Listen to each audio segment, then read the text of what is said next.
In the vast plains of Africa, nearly 80,000 years ago, our ancestors started migrating north, a trek that would ultimately lead to our entire modern civilization.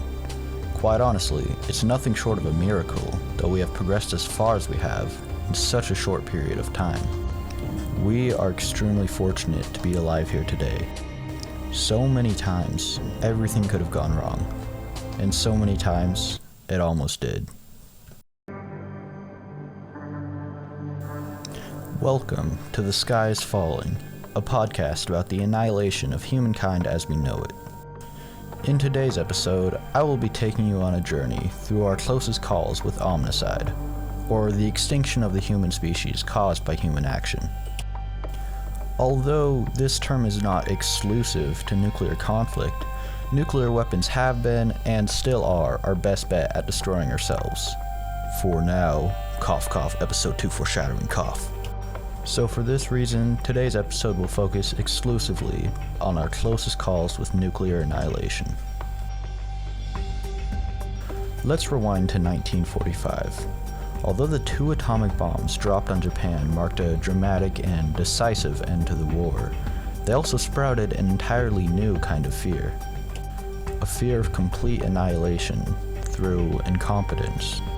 Humans are far from perfect. We make mistakes.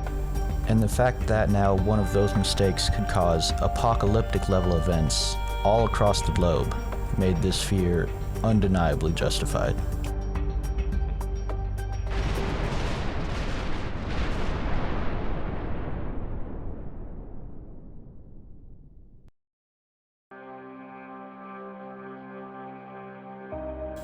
October 1960. The US had installed a new early warning system on Greenland, and it had just become operational. In the event of a nuclear attack from the Soviet Union, this new system would be able to detect it quicker and send a level 5 warning to the command center on the mainland. On October the 5th, the number on the display changed from a 0 to a 1. A bit odd, but no cause for concern. But strangely, the number continued climbing until a level 5 warning was being sent to the command center. Long-range missiles would strike the US within 20 minutes. The alert climbed up the chain of command, bringing with it a slight panic. Luckily, the panic was eased by the fact that the leader of the Soviet Union, Nikita Khrushchev, was currently visiting the United States. Not exactly when you would expect the Soviets to start a nuclear war. 20 minutes passed, and no cataclysm came with it. A later investigation revealed that the warning system had mistaken the rising moon for an incoming attack.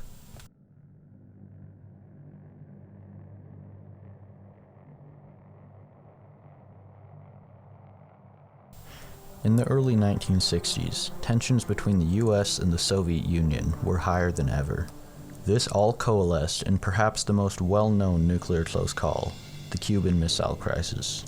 To give you the short version, the US installed nuclear missiles in the Soviets' backyard, specifically in Turkey, so in response the Soviet Union installed nuclear missiles in the US' backyard, specifically in Cuba. The US was having none of this, and while this situation as a whole brought us very close to disaster, one event in particular stands out. While the Soviet Union was transporting more weapons into Cuba, a Soviet submarine was detected by a couple of US naval destroyers. In an attempt to get the submarine to surface, the Americans dropped low-intensity explosives on the surface of the water. However, the captain of the Soviet submarine interpreted this as an attack and ordered his crew to retaliate by launching a nuclear-armed torpedo. Fortunately, one of the senior officers on board, Vasily Alexandrovich Arkhipov, was able to convince the captain that they should instead resurface and await orders from Moscow. It is likely that this one man's decision to challenge his captain's orders saved millions of lives, and thus, the apocalypse was forced to reschedule. Now, this next instance of a apocalyptic close call is one of my personal favorites, just based off the absurd way it was prevented. On May the 23rd, 1967, all military communications and radar technology across the US malfunctioned simultaneously. This was interpreted as intentional jamming by the Soviets.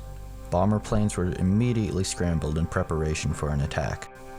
But, as luck would have it, just a few years earlier, the US started to observe solar activity and its effect on the Earth. And on that day, May the 23rd, the sun had ejected a large solar storm that had struck the planet and knocked out military communications, along with many other electronics. Had a project as random and unrelated as observing the sun been delayed by just a few years, there would have been no explanation in time to prevent the apocalypse. Now let's fast forward again to the mid-1980s.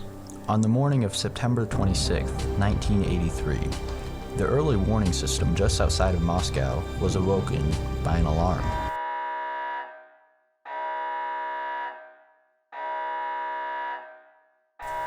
An intercontinental ballistic missile had been launched by the US and was heading towards the Soviet Union. In the event of a nuclear attack from the Americans, the Soviets would launch an immediate counterattack. It was now up to the man in charge of the facility, Stanislav Petrov, to contact his superiors and inform them of the attack. After a few minutes, 4 additional missiles had been detected. However, Petrov decided to go with his gut and against his training. He reasoned that if the Americans attacked, it would likely involve hundreds of missiles, not just a few. He suspected that this was a false alarm, but without a way of confirming these suspicions, all he could do was wait. Fortunately, he was correct, and a later investigation revealed that sunlight reflecting off of high-altitude clouds was responsible for the false alarm. The apocalypse would be stalled once more. Declassified military documents reveal that the US military has had over 1,000 close calls with nuclear weapons since the 1950s. Over 1,000 times when cataclysmic devastation was just barely avoided. And who knows how many the Soviet Union had experienced. Given the sheer destructive power of these weapons, and the imperfect nature of humans, it truly is a miracle that we have made it as far as we have.